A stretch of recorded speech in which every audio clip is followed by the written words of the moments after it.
Estamos a ser ameaçados e têm-nos em custódia. Pagamento? Pão. Então, coração, coração. Nada fácil.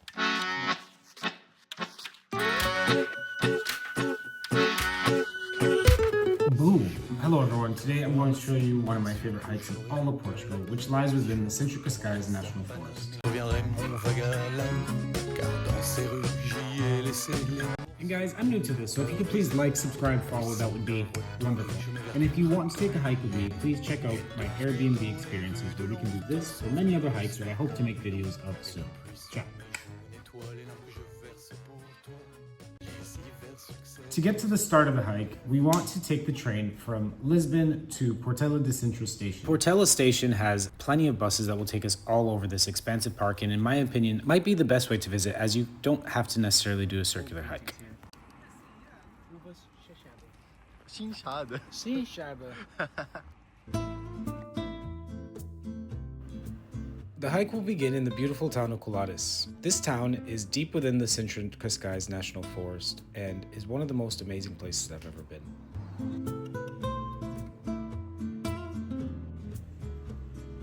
Along with having a very interesting Sunday market, it is also famous for wine.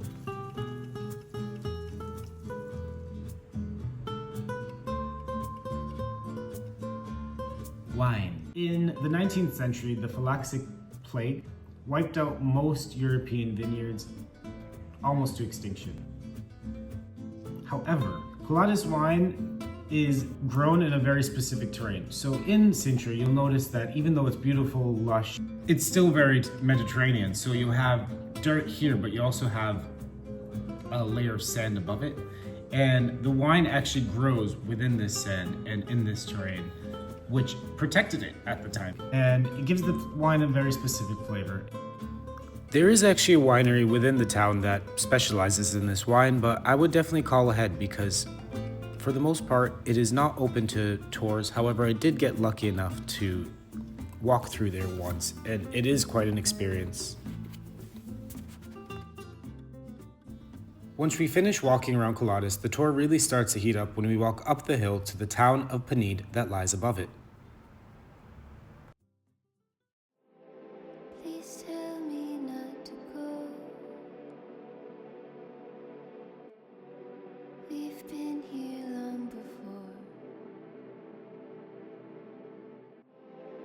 I live under your eyelids. I'll always be yours. Penedo is a beautiful village filled with whitewashed houses that make you feel like you're in the middle of nowhere, even though you're 40 minutes away from Lisbon. And it is no stranger to ghost stories. Eu perguntei se você tem alguns stories de Penedo. Lá do topo, as histórias assim que mais contam é sobre fantasmas, como aparecem e perseguem as pessoas. Now, my friends, I am not here to sugarcoat anything. This is a very steep walk up from Colares to Penedo, and it is more of a village trek in the first half before we get to the forest that lies even above this town. Maybe it's because it's October, but I'm a very big fan of ghost stories, and I love that Sintra is filled with them. And not only ghosts, elves, gnomes, fairies, anything in between. And you can just see it when you're walking through here. I think there's a couple fairies living in here. Even though this day happens to be pretty blue and clear, for the most part, Sintra has the most unpredictable weather and often is covered in a blanket of fog that makes it so enchanting.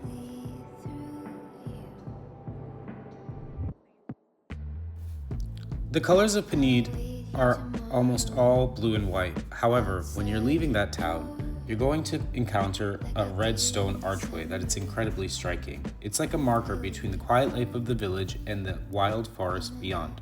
Passing under it, you get the sense that you stepped into another chapter of the hike.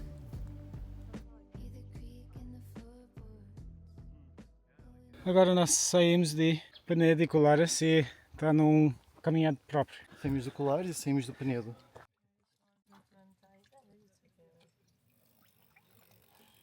Obrigada por perguntar.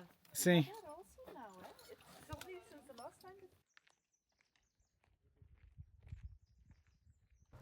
Although there's a lot of eucalyptus trees that are grown after fires, if you get lucky, there are certain sections that still have the original flora and fauna of the Serra de Sintra.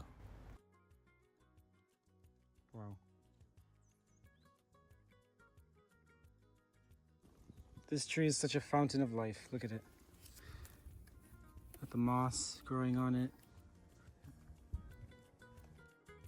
Acho que uma das histórias mais famosas do Penedo é das pessoas que dão a volta pela serra e veem à noite luzes ligadas, sendo que ninguém vive lá. E isso é um pouco assustador.